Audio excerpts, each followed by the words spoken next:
उत्तर प्रदेश के जबलपुर में धान खरीदने में हुए करोड़ों रुपए के फर्जीवाड़े का मामला सामने आया। इसके बाद 2 लोगों के खिलाफ एफआईआर दर्ज कर दी गई। आरोप लगा कि उन दोनों ने ई उपार्जन ऐप पर किसानों के नाम पर फर्जी एंट्री की। ई उपार्जन ऐप के जरिए किसानों को अपनी फसल एमएसपी पर बेचने में मदद मिलती है, लेकिन आरोप लगा कि उन दोनों ने उस ऐप पर धान की फर्जी खरीद दिखाकर करीब 3.5 करोड़ का घोटाला किया। मतलब उन्होंने किसानों से जितना धान खरीदा उससे कहीं ज्यादा की एंट्री उस ऐप पर कर दी। खाद्य विभाग को शिकायत मिली थी। जबलपुर के मझौली इलाके में मौजूद सरकारी गोदाम के प्रभारी ने बड़ा घोटाला किया। इसके बाद खाद्य विभाग की एक टीम जांच के लिए पहुंची। वहां जाकर पता चला कि ऐप पर धान की जितनी खरीद दिखाई गई थी, गोदाम में उतना धान है ही नहीं। इसलिए उस गोदाम के प्रभारी शक के घेरे में आ गए। खाद्य विभाग के मुताबिक आरोपियों ने ऐप पर एंट्री डाली कि उन्होंने 174 किसानों से करीब 15,000 क्विंटल धान खरीदा।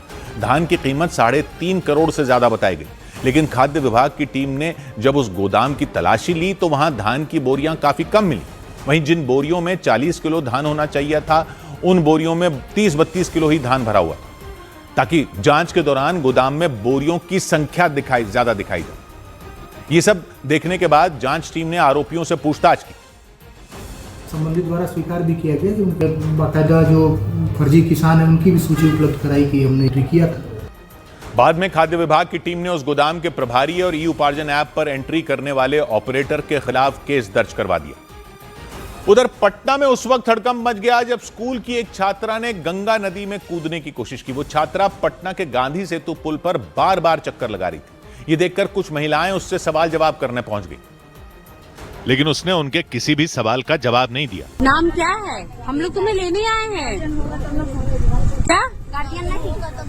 अरे हम लोग आए हैं, हम ही लोग तुम्हारे गार्जियन बनेंगे। वो छात्रा स्कूल की यूनिफॉर्म में नजर आई। उसने कंधे पर बैग भी लटकाया हुआ था। उन महिलाओं ने उसका हाथ पकड़कर उसे रेलिंग से दूर करने की कोशिश की, लेकिन वो नहीं मानी।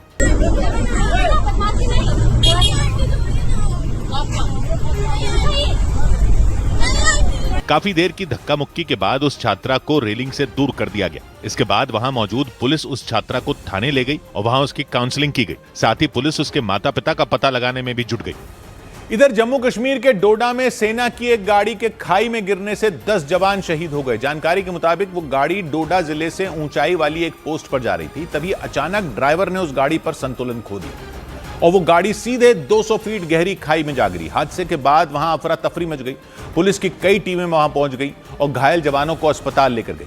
अस्पताल में कुछ जवानों की हालत गंभीर बताई गई। इसके बाद उन्हें एयरलिफ्ट कर उधमपुर के मिलिट्री अस्पताल भेजा गया। इस हादसे पर जम्मू कश्मीर के राज्यपाल मनोज सिन्हा ने दुख जताया। हादसे के वक्त उस गाड़ी में 17 जवान सवार थे। वो ऊंचाई वाली पोस्ट पर जा रहे थे, तभी अचानक वो गाड़ी फिसल गई और ये हादसा हो गया। उधर झारखंड के पश्चिमी सिंहभूम में 1 करोड़ के नक्सली को सुरक्षा बल ने ढेर कर दिया। झारखंड के पश्चिमी सिंहभूम जिले में सुरक्षा बल ने नक्सलियों के बड़े कमांडर पतिराम मांझी और अनिल दा को मुठभेड़ में मार गिराने का दावा किया। बताया गया कि उस पर 1 करोड़ रुपए का इनाम रखा गया था। सुरक्षा बल के मुताबिक मुठभेड़ में 9 से 10 नक्सली मारे गए। उत्तर प्रदेश के मथुरा में यमुना एक्सप्रेस वे पर यात्रियों से भरी एक बस में आग लगने से अफरा तफरी मच गई। कुछ ही सेकंड में चलती बस आग का गोला बन गई, जिसके बाद यात्रियों ने खिड़कियों से कूदकर अपनी जान बचाई।